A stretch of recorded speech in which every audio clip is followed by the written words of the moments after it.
Of course, there are political, regulatory challenges in each region, but very much eager to focus on getting cities, regions, towns in the same room or the same calls online and learning from each other so that everyone can move forward faster. In this region, climate resilience, mobility, digital, do we call it digital twins, digital engineering, or just digitalization? But leveraging advanced modeling for better urban management, growth, infrastructure planning, I think that's going to be a pretty big challenge, but also opportunity. And then I'd really like to see cross-sector partnerships leveraged a bit more. We've got so much diversity in the APAC region. There's so much opportunity for quite innovative, I think, partnerships across disciplines as well. So that's, I think, conversely, an opportunity for us to leverage. Welcome to the Smart Cities Council podcast and its special series with our regional leaders. Smart Cities Council's regional leadership team is an exclusive group of subject matter and regional experts, driving policy and standards, setting industry trends, conducting research, and building and sharing knowledge to localize and advance our mission. My name is Fanni Melles. I am the Global Thought Leader for Youth Engagement at the Smart Cities Council, and today I welcome Robyn Francis to the podcast, who is the regional leader for the APAC region. Robyn Francis is a global marketing and engagement strategist with over a decade of experience connecting stakeholders and driving sustainable growth. Her expertise spans member-based organizations, fintech, and urban technology, where she excels in developing cross-sector partnerships, data-driven campaigns, and go-to-market strategies for global brands. Passionate about sustainability and resilient communities, Robyn focuses on bridging strategy and impact. From designing multi-channel engagement plans to hosting events on circular economy and digital urbanism, her innovative approach fosters inclusivity and delivers meaningful contributions to a healthier planet.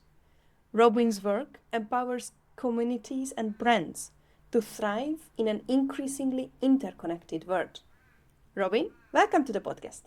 Fanni, thank you for having me. I wanted to, as we do in Australia, which is where I'm joining from, I wanted to take a moment to acknowledge the traditional owners of the land that I'm joining from. For me, that is the Yagara people up in Sample Valley, which is part of Moreton Bay. I'd like to pay respect to owners past, present, and emerging, and extend that respect to anyone listening to us today. Thank you so much for this acknowledgement. Now, what does smart city mean to you? Great first question. Fanni, I think it is always important to have that reminder of what we're talking about when we're talking about smart cities. Maybe we talk about what we are as a group, which I think everyone listening may already know, but Smart Cities Council is a global member-based organization. We're a coalition of the willing, if you will. We work at that intersection of public sector, private sector, and academia. We provide a neutral meeting ground for collaboration, for communication, and we focus on things like sharing global learnings and best practice and solutions, strategies, etc. on a local level, but also showcasing local excellence globally. Of course, we have to acknowledge the standards and indicators that lay the groundwork for building these sustainable and resilient technologically advanced places, but also acknowledge that they're not purely about tech, but an enabler for placemaking. So I guess where I'm going with all of that is, to me, smart is not a destination point. We're not trying to create a smart city. We're trying to use smart solutions to solve modern problems and future problems. So tech, data, innovative approaches to resource management is an approach, a problem-solving approach. A smart city is an interconnected, data-driven urban environment, of course, designed to enhance the quality of life for its residents while addressing pressing challenges like climate, urbanization, resources. But for me, it goes beyond technology, and it's about creating sustainable, resilient communities by integrating people, processes, and tech to, improve urban living. It's a long way around it, but for me, it's absolutely not a destination point. It's an approach and a journey that we go on to integrate super smart, super cool things to deliver better places. Smart city researcher, it's really amazing to hear that you have been at the Smart Cities Council for a few years now, and you are talking about smart cities as not a technology solution, and more like a tool. This is just amazing to hear, because in the general understanding, I would say that when people hear Smart Cities Council or Smart City Group or Smart City whatever, that would be the first thing to jump to mind. Can you theorize a bit on why this is the first thing to come to mind for people when they hear about smart city or smart groups? Yeah, sure. I will default back to media and communications because it's what I know, but it's what I can see playing out so often. I spoke to a local council just yesterday who noted that people see the smart cities department as a group of nerds that just want to play with cool tech rather than enabling some really incredible economic development and citizen well-being initiatives as well. So I think initially the definition or the perception was that it's all about big tech and sensors and data. And there's definitely a shift that I can see into it being this problem-solving approach. I know that there are conspiracists and a lot of online commentary around people not wanting to be a smart city because it has that big brother-esque approach. So I feel like there's a branding exercise that we need to do when it comes to smart cities. But I also think that a lot of probably the most impactful thing we can be doing as a collective is sharing use cases and showing how the smart solutions have delivered community outcomes. It's so different in every city. This is what I'm finding out more and more. In some regions, smart cities is part of an economic development agency. In others, it's city sensing, city analytics. It's not necessarily smart. So it's quite a broad bucket. I don't know if that really answers the question or quite. What do you think? I think it's a branding problem, and also how it evolved over time. I would say based on my research, but I'm not necessarily the best person to talk about this. However, as you started to talk about it, each region has their own understandings and own needs for smart cities. What does smart city mean in your region? Good question. Something funny you and I have spoken about before is cities having a specific future. Probably the most impactful thing you've ever said to me, because it rings so true. Asia Pacific region, smart cities or cities wanting to be smarter, about addressing the unique challenges of things like rapid urbanization, aging infrastructure, environmental stability, as well as the cultural requirements of our cities, regions, towns. So the magical elements that make Aotearoa and on a more granular level, Invercargill a unique and beautiful place to live in and experience. I think that the work we do represents a pathway to harnessing technology and partnerships that deliver scalable solutions, from improved public transport systems to better resource management. In this region, smart cities as a sector focuses quite heavily as well on equitable access to services and resilience as well. It depends on the region. In this region, I can see resilience being a focus. I can see digital equity being a focus, and of course, transport and infrastructure being very key focuses, but from a resilience and access perspective. In Brisbane, where I am, well, not technically, but where I'm next to, 2032 is a big looming shiny goal. And there's a lot of work that has to come into delivering the infrastructure needed to deliver successful games. And I think that there's a very big role that smarts, technology, data, etc., can play in ensuring that we're able to actually deliver for the games. Because there are only so many people, there are so many materials, but there are a lot of resources that can be reused. There's a lot of data that can be shared. And you are responsible for the APAC region, which Correct. is Asia and Pacific. And it's a freaking huge. What kind of differences have you seen? You mentioned Aotearoa, New Zealand. You mentioned Brisbane, where in 2032 will be the Olympic Games. I would assume that in Asia, Southeast Asia, South Asia, East, West, whatever, that's freaking huge. And there would be also differences. Have you experienced such different meanings for smart cities? I think I've, of course, been talking a lot about Australia and New Zealand. Part of my remit is, of course, this whole Asia Pacific region. And there's several big challenges that I'm seeing in some of them that are quite unique to each area. In India, for example, the government has quite ambitious plans for building 100 smart cities, but there are still many urban environments that lack reliable electricity and internet connectivity. Philippines, on the other hand, has some telco upgrades and infrastructure upgrades that need to come into place to support some of the smart initiatives, especially in rural areas.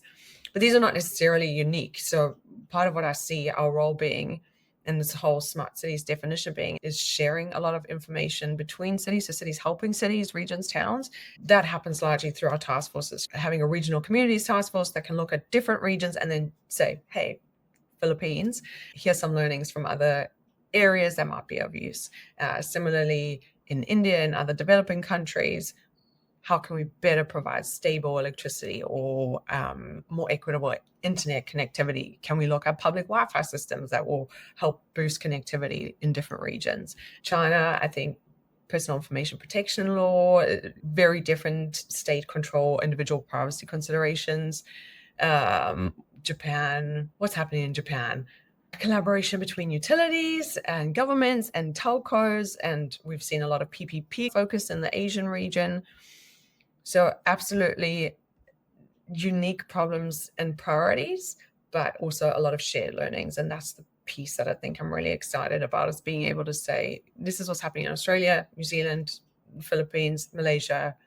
Let's look at what we can solve locally, but also what can you then show other regions? So local excellence, global stage. This sounds very exciting. So I'm so happy that you are doing the APAC region.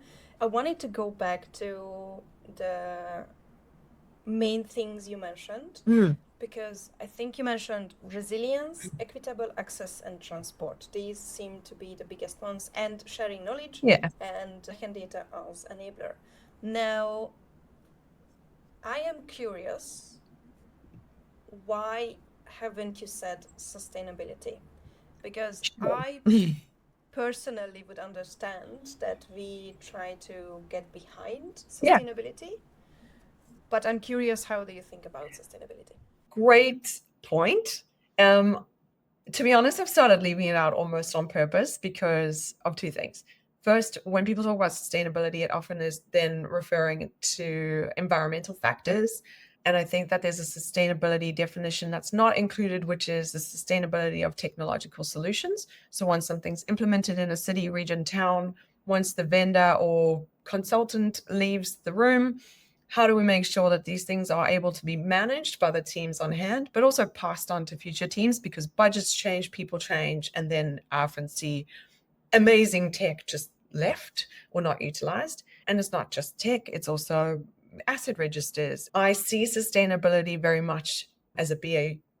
It's a given that it has to be considered. And so when I look at programming for the APAC region or an event or anything really, data, privacy, cybersecurity, sustainability, these are given considerations in my mind. And if they're not included, it's, I don't know, null and void in my mind, but it has to be. And so what am I trying to say? I see sustainability has now become a core consideration. The reason I mention resilience is because there are so many unknowns, but it's popping up more and more in the infrastructure space as well as the transport space. As climates change, how are we going to cope with shifting demands and shifting environmental factors? It's clear that you live and breathe this thinking.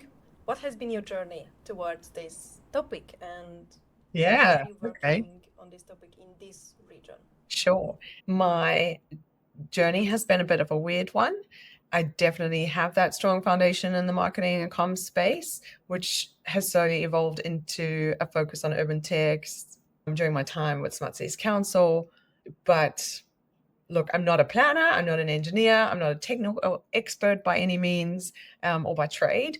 My academic journey really began with a deep passion for literature and for history, particularly African history and migration of civilizations. I initially was accepted to study psychology, but chose to study English and history, and really dug into topics like slavery and the evolution of cultural civilizations and land utilization and migratory patterns, subjects that in hindsight shaped my interest in how people and systems evolve and are things that I'm deeply passionate about: linguistics, evolution of language, and soil, like how people actually use and give back to the earth that they work.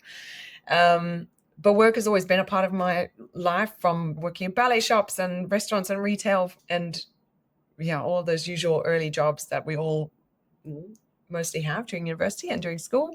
Definitely had a sense of discipline and adaptability instilled in me. My first, what do we call it, a proper job. So my first proper job was as a PA, but for an incredibly multi-talented and fast-moving woman who I'm still quite good friends with today, but she taught me a lot about the working world. I did spend a bit of time in Munich, but heading back to South Africa, I transitioned into the SEO department of an online gaming company, learning the ins and outs of digital strategy and algorithmic manipulation, which started to hone my interest in what people see and perceive to be true.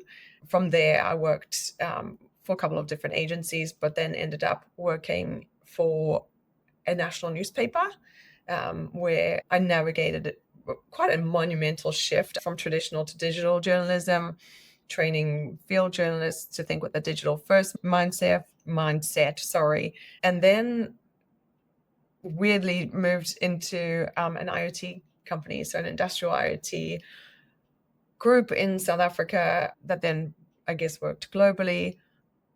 So working alongside the founder and his team on quite rugged IoT solutions and helping take them to market and explain what they meant in pretty basic terms. But that really gave me my first look into the world of interconnectivity and digital twins and edge computing, and really, I think, opened my eyes to the transformative power of tech, particularly in these rough real world conditions and where tech needs to be overlaid to protect cultural buildings, etc.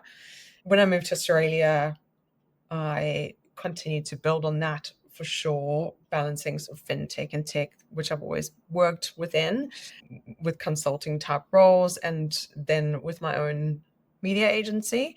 But when Smart Cities Council found me, I think I found that the role started to blend my passion for serving communities with things like tech, data, and innovation, which I know I'm saying a lot, but also working at this sort of intersection of informing and empowering people, and I guess a little bit of a love for cutting edge tech because I'm a bit of a nerd at heart.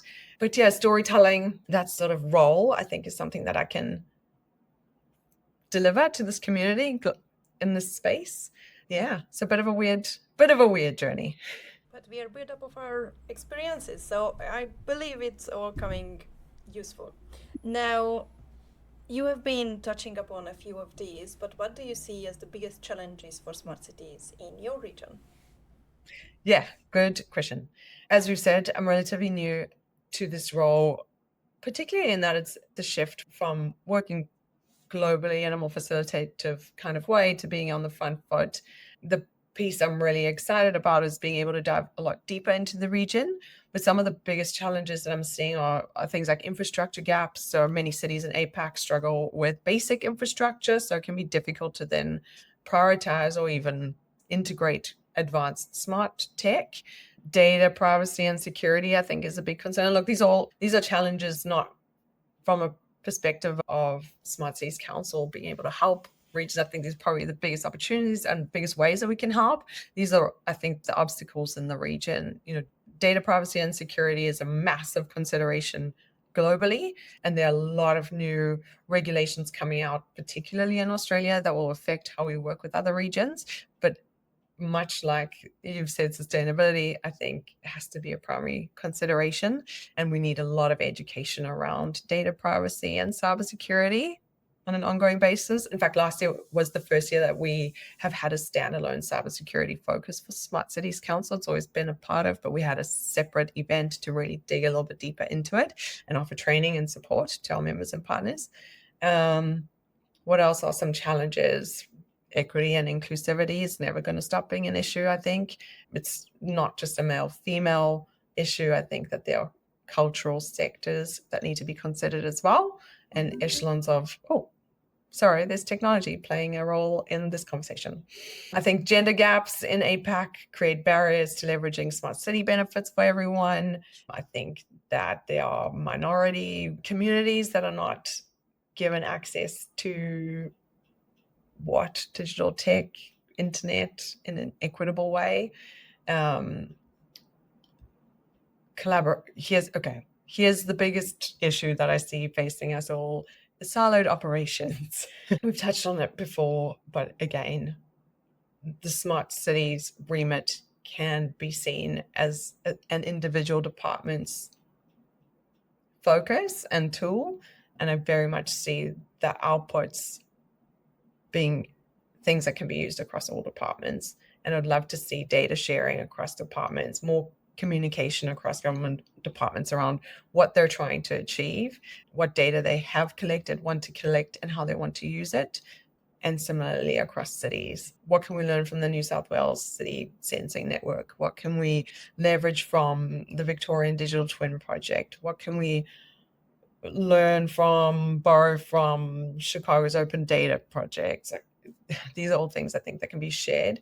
And then there's a big funding and resource constraint consideration. So in many cities, especially in emerging community, for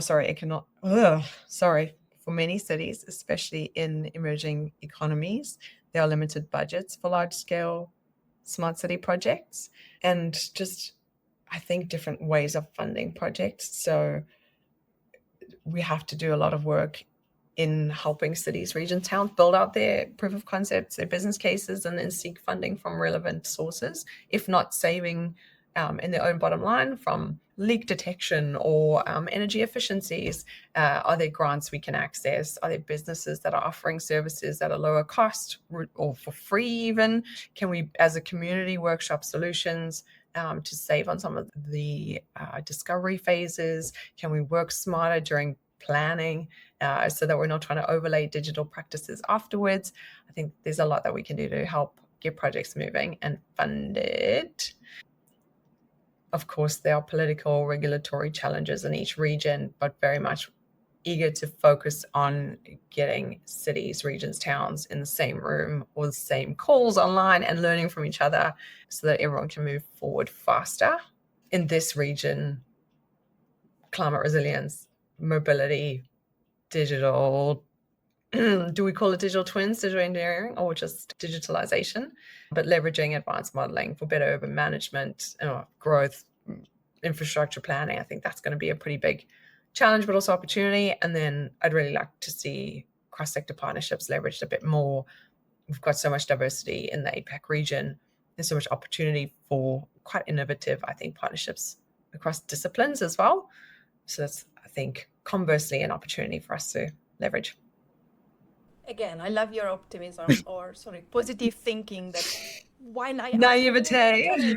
No, not naivete. The positive lookout. That although I asked about challenges, you already talked about the opportunities in the challenges themselves. So it's really important that we recognize that, okay, these are the problems, but these problems are solvable. We need to solve these problems, not just cry next to the problems. And, I think we have a really unique perspective, and I'm so privileged and lucky, I don't know, but I get to talk to a lot of different regions and towns and the people pushing projects in those regions and towns. And I hear so often, there's no money, there's nothing moving, everything's stuck, the government stopped funding, they've pulled back projects, etc. But from where I sit, I can see a lot moving and a lot happening and a lot of progress.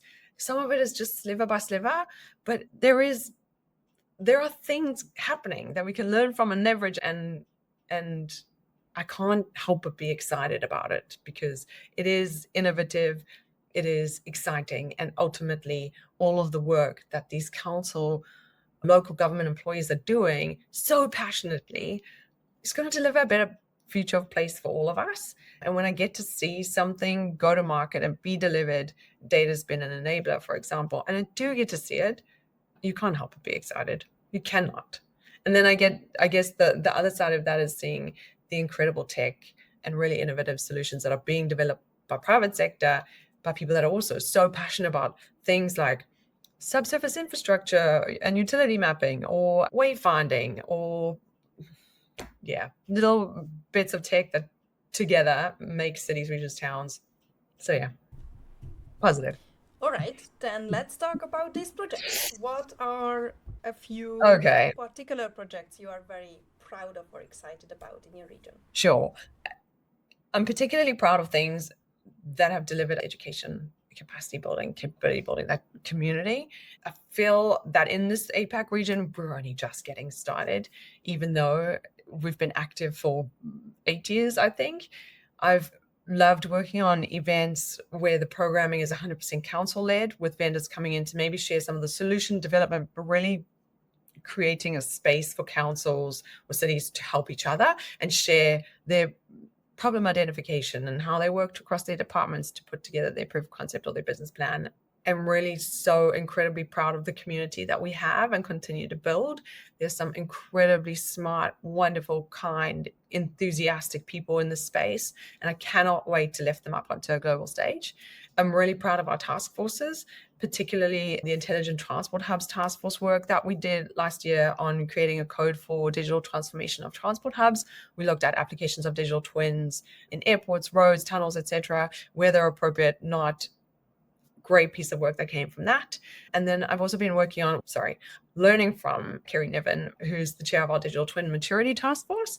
And there we've been developing a digital twin maturity matrix that we're now starting to test. So it'll be front and center for us this year.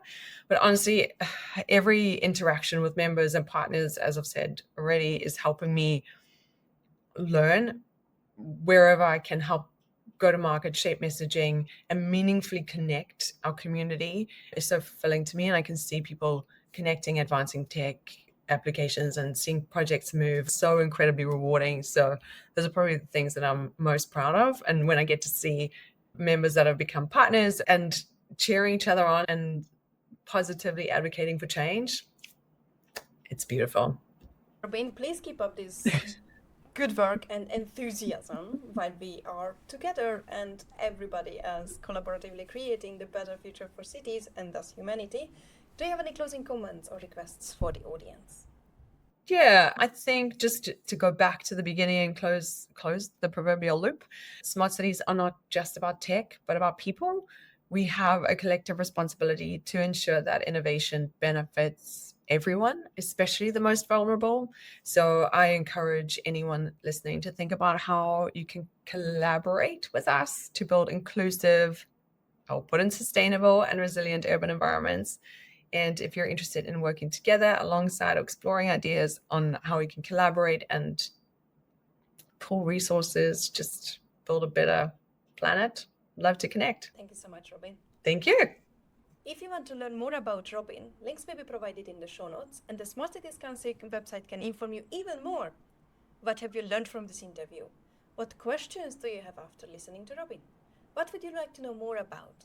Let us know on the Smart Cities Council website or on LinkedIn. Look out for other episodes and topical discussions, and thanks for tuning in.